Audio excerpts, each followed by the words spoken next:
In Friedrich Nietzsche's Götterdämmerung, or uh,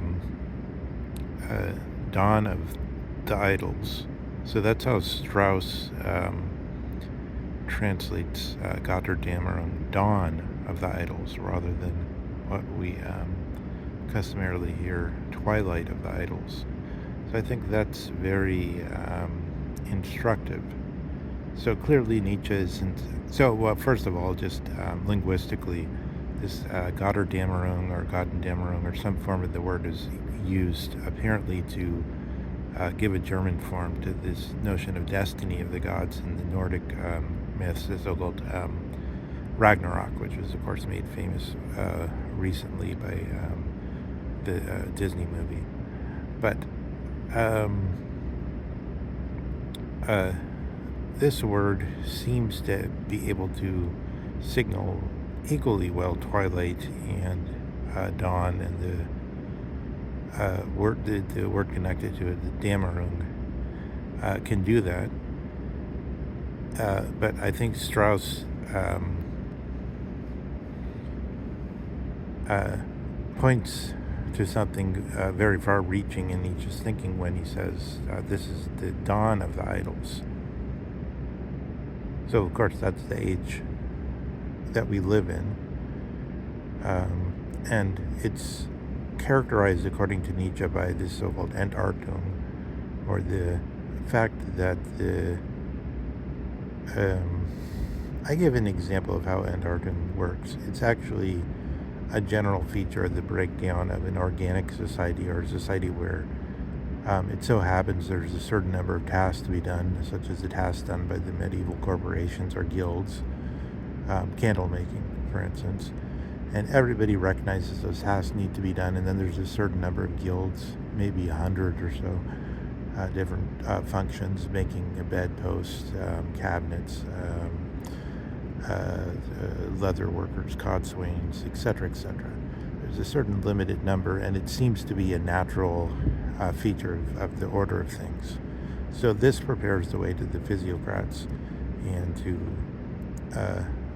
the moment when n number of features come in, and then economics ceases to be something straightforward as it was for Aristotle and becomes a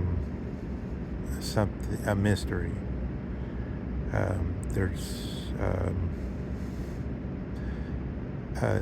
Of course, there's arbitrage. There's buying high and selling, or the reverse, buying low and selling high. And, of course, on the markets you could do it either way, because you leverage on a short, so you could do it either way. Because there's no gravity in that field. That's it, just on an aside, since we're just sort of expatiating free tempore. I think of Warren Buffett and his partner Munger have pointed to the derivatives markets. Derivatives markets has things like, they have these things like M1, M2, M3, or M0 or whatever, money supply things, but it seems like they point to the derivatives market in a way I'm sure it's counted in the standard classifications, because they're like all-inclusive somehow, logically all-inclusive, but nonetheless they point to sort of a secret realm in the derivatives markets that's worth like far more than all the cash reserves or any other reserve you can think of. And I say it's sort of like this is where our gaze is turned, like not to the what you think, to like innovating or something. But it is this very notion of innovation which begins the so-called Entartung, I think, because once there's not just one fixed list, 100 occupations, but there's always demand to be seeing what the consumer wants and testing it out in the market. Then, that's the first. I mean, the first step is Van Gogh, Gauguin, whatever, going against from the or Corban, I guess, a little bit before, but going against from the standard uh, art academies and saying, okay, the painting um, can be something different, and then there's a degradation, and then you got art for art, or like art for art's sake. Uh, or art for art. How does you say that? I don't know. But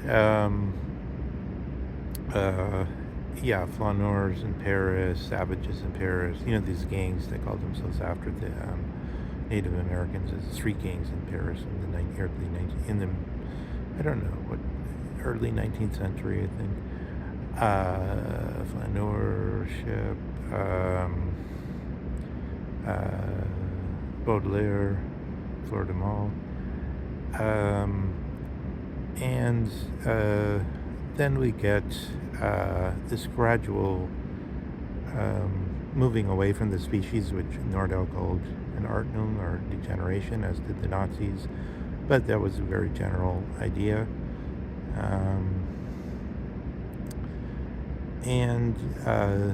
So yeah, you could see how the organic society becomes the totally dissipate society very rapidly, and then there's sort of the open space comes in, but not quite, because the market still kind of restricts it and establishes an order of a crude kind, and puts a stop to the just kind of dandruffing off at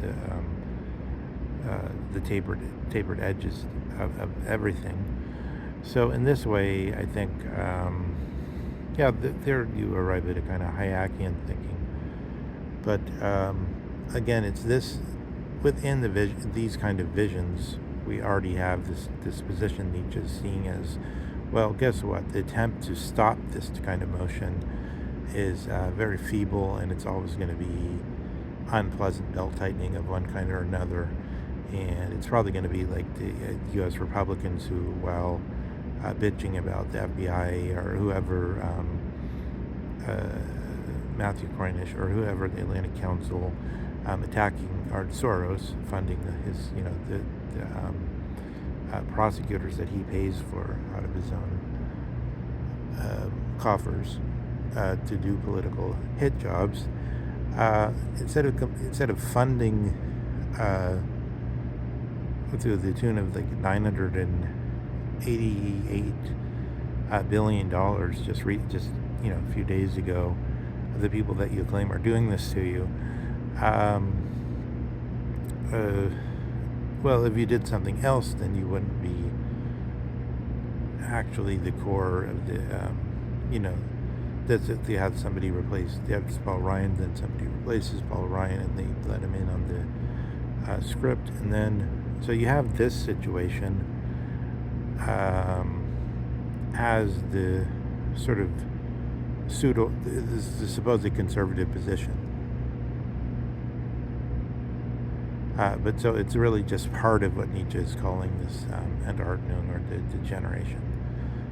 And it's a fake part. So all Nietzsche's point is, you can't actually hold back this motion once it started in that way, but you have to outcompete it somehow in a way that's not creative in the phony sense of Bernard College at Columbia University of some writing program, but in something that grows autochthonously out of the Dasein that's struggling with those problems would be the only way, according to Nietzsche.